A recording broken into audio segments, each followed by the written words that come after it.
Hi everyone, my name is Mr. Paul Trikha. I'm a consultant knee surgeon. I only focus on the knee and I look after all patients from the very young with sporting injuries to the elderly patient with a worn out knee. My main focus is to try and save the knee at all times. So degeneration and knee replacements is the very last resort, and we always try and do the minimum but most effective treatment, be it surgical or non-surgical, to keep the knee and get people returning back to their normal function. In the NHS, I work at Asford and St Peter's NHS Foundation Trust, where I'm the clinical governance lead. In the private sector, I'm a partner at Surrey Orthopaedic Clinic and the lead knee surgeon there, and one of the knee surgeons also at Showen Clinic in London.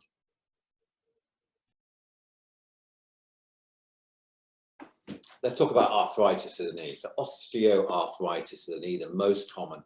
Who gets it? The more elderly patient. Okay, but the elderly description is changing. People are doing a lot more sports, so we're seeing a lot more people in their 40s and 50s.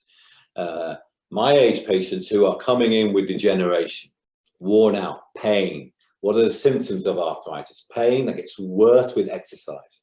Sometimes it can get so bad with activity, they can't walk to the shops and back. They can't walk around the supermarket. Then they start to get pain at night. It stops them sleeping. They can't keep the knees together because the surface of the joint is wearing out. So we talked about people who've had their cartilage removed getting arthritis. What happens is the surface of the joint is like a glossy surface on both sides, can wear out with time, leaving bone to rub on the bone. That's arthritis. And it can affect the inside, one compartment, two compartments, or even the patella, the third compartment of the knee. People who have got bow legs, like me, or knock knees, okay, they are more likely to get arthritis because one side of the joint is being loaded more than the other one. So we talked about pain. When there's pain and then there's swelling, because when you have arthritis, your knee produces fluid to try and heal, okay, you can then get a lack of movement. So we talk about pain, swelling and function, and people with severe arthritis either lose their bend, reduce flexion, or lose the extension of the knee. They can't get it straight. So when they're lying in bed at night, they can't get the back of the knee down on the bed. Okay, we call that fixed flexion. So pain, swelling, range of movement and fixed flexion, and stiffness. They're the major symptoms of arthritis.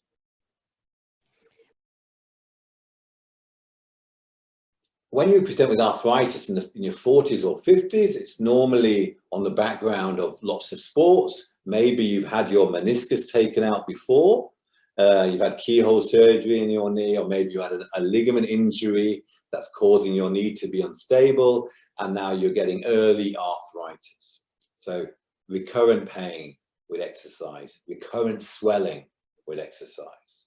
Okay, they're the earlier features of arthritis. With time, you start losing movement, particularly losing extension, which is quite a warning sign for people with arthritis.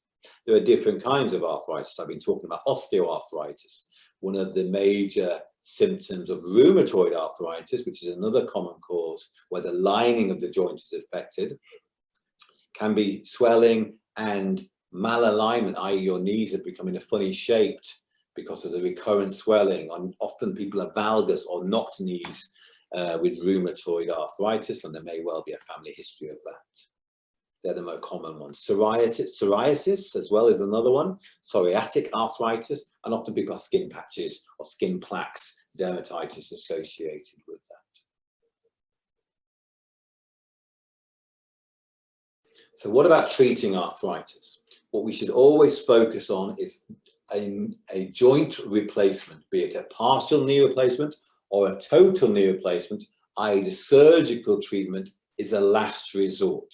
It should always be a last resort, and it should be performed when pain and function is severely affecting your activities of daily living, walking, shopping, sleeping. Okay, despite regular physiotherapy, very important to regain that range of movement, particularly to regain the range of movement after a stiff knee. To reduce your pain, You can have painkillers, paracetamol or Nurofen, more stronger painkillers, codeine-based from your doctor, naproxen, another anti-inflammatory, and even stronger painkillers some patients take. So we talked about physio, we've talked about painkillers, we've talked about the right kind of exercise, cycling, low impact exercises are good for your knee. Two more things that are important, I think, when I treat my patients is bracing. I use braces that unload one area. So if this area, the medial side of the knee is worn out because the knee is bow-legged, then if I put them in a brace that transfers the weight from the medial side to this side, then the patients get relief. They're called unloader bracing. They unload the affected area. And then very topical is injections. And injections can be steroids, they can be platelets, they can be stem cells. And on the stem cells, it can be bone marrow or fat. And there's lots of people marketing these injections as a cure for arthritis. And there's no evidence of yet that these stem cells provide any benefit. I think with the fullness of time, we can really hone that technology to hopefully produce some targeted responses in joints, and that will be the holy grail of these stem cell treatments, but I don't think we are there yet. Steroids are very good on an occasional basis, particularly to help the patients who are in a lot of pain or have a lot of swelling, so they can do the exercise. Because the exercise and physiotherapy is important. If they can't do it because their knee is painful and swollen, they have a problem. So steroid injections are useful in that patient.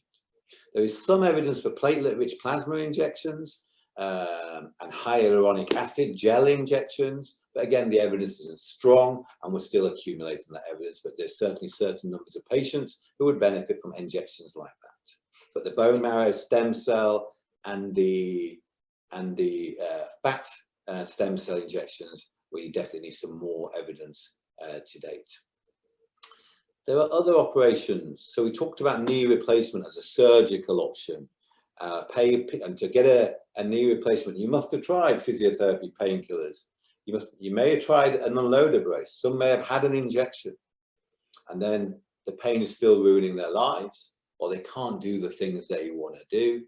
And that's when a knee replacement comes in, when the knee is worn out, or a partial knee replacement, if it's just one area of the knee. And that's for people who've got pain at 7 or 8 out of 10, and recurrent pain, swelling, locking, deformity of the knee despite the above non-operative treatments. There's one option for people, another option for people who are very bow-legged and knock-kneed, and it's an osteotomy. So an osteotomy is where we recreate, if they've got a bow-legged or a knock-kneed, we make them straight again by cutting the bone, reshaping the bone so it's straight, and using a plate to hold it there. So it's a controlled fracture of the bone. We osteotomize the bone to make a bow-legged person straight or a knock-kneed person straight, and that again offloads the affected area. It's a surgical unloader. It's an osteotomy. So that's also an option. They're the major treatment options. So if we say you're at the point where you need a knee replacement because your pain is ruining your life and you tried all the non-operative treatments and your knee's quite miserable, then a knee replacement's a very good option. 80% of people do well from a knee replacement, either much improved, either they've got very little pain. 1 in 10 have no pain. They feel like it's a normal knee. But also there's complications. Knees replacements can be stiff and painful. 10% of people after knee replacement just don't like having it. Even with a good knee replacement, technically, they just aren't enjoying the feel of the new knee, or it's painful, or it's stiff. And so we quote between 10 and 20% of dissatisfaction after a knee replacement. That's why you should always try the non-operative treatments first. But if you are there, there's a good chance, an 80% chance of getting better or being much better after a knee replacement.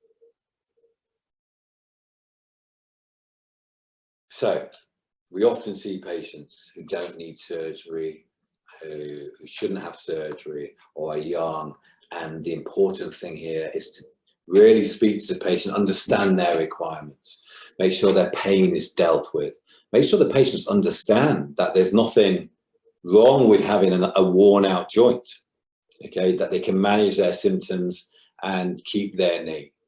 Obviously, if you can lose weight, and you need to lose weight, this is a major factor, and it goes with exercise, the right kind of exercise, physiotherapy, and keeping your pain under control. Obviously, you can use unloader braces if you've got knock-kneed or bow-legged people with one area arthritis. And we can do more limited surgery, such as an osteotomy, where we realign the bone rather than doing a knee replacement as the first line. That's definitely not the first line of treatment.